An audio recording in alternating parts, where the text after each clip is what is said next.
Shortly after Joe Biden finished his State of the Union address, around half an hour afterwards, the Republicans put out their response to his address. This year, they decided to have newly elected governor of Arkansas, Sarah Huckabee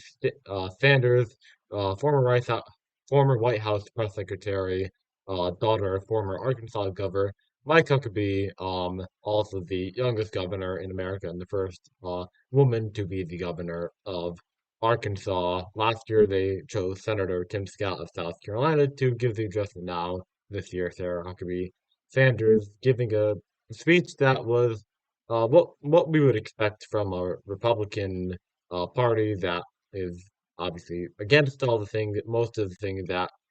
Joe Biden talked about, and all of the partisan policy proposals that Joe Biden filtered into his speech. The most notable quote of the speech that's been getting the most attention is quote, "The dividing line in America is no longer between right and left; it's between normal or crazy." And this is a type of rhetoric that we've seen a lot from right wingers recently,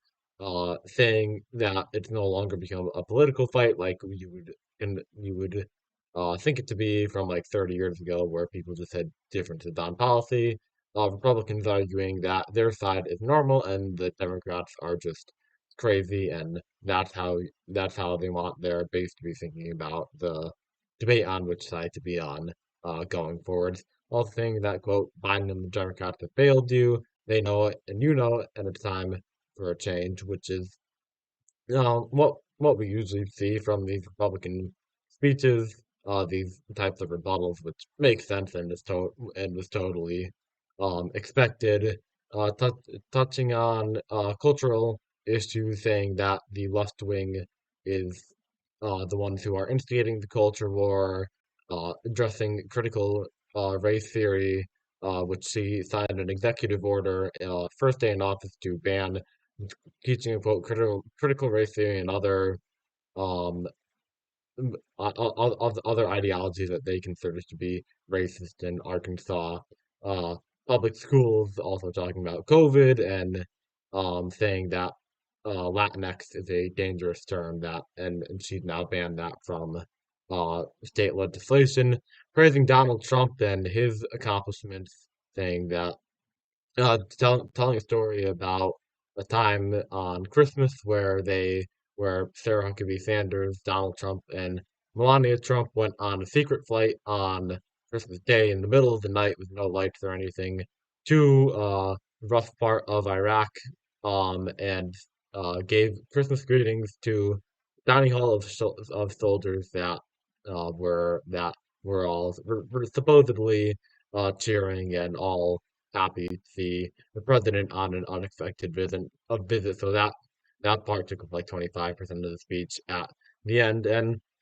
policy wise, one notable thing that came out that we weren't really expecting was that she plans to reveal an quote a conservative education plan today, now Wednesday, saying one of the points being to raise the pay for teachers in her state, which is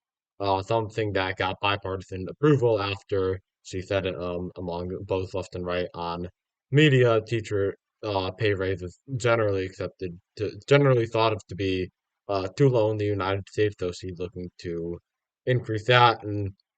other proposals that, uh, in her words, would allow parents to have more choices and improve the quality of schools and improve access and all that type of stuff. So, uh, pretty interesting speech from a pretty interesting person. Kind of what we expected, but with the new education plan and spending a lot of time on that Trump story from 2018 was certainly something that I wasn't looking out for, and many others were expected to see. We're not expecting to hear in her speech.